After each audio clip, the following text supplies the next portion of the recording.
आमच्या YouTube चॅनलला subscribe करा, महानकारी न्यूज सबस्क्राइब करा आणि नोटिफिकेशन ऑन करा। नोटिफिकेशन ऑन केल्यामुळे आमचे अपडेट आपल्यापर्यंत सतत पोहोचेल। रेंदाळमध्ये जबरी घरफोडी उघडकीस, 5 लाखांचा ऐवज लंपास। हातकणंगले तालुक्यातील रेंदाळ येथील माणीनगर वसाहतीत अज्ञात चोरट्यांनी घरफोडी करून सोन्या चांदीचे दागिने, रोख रक्कम, सीसीटीव्ही संचासह अंदाजे 5 लाख रुपये किमतीचे ऐवज लंपास केल्याची घटना सोमवारी सकाळी उघडकीस आली। रेंदाळ येथे माणे वसाहतीत सचिन सुरेश कोरडे हे गेली 2 वर्षापासून आपल्या कुटुंबासह राहतात। त्यांचा चांदीचा व्यवसाय आहे।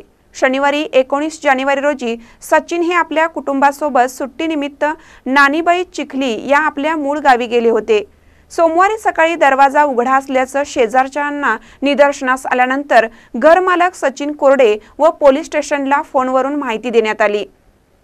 माहिती मिळताच सचिन हे घटनास्थळी दाखल झाले। घराची पाहणी केली असता घरफोडी झाल्याचं उघडकीस आलं। अज्ञात चोरट्यांनी पहिल्यांदा सीसीटीव्हीची तोडफोड केली।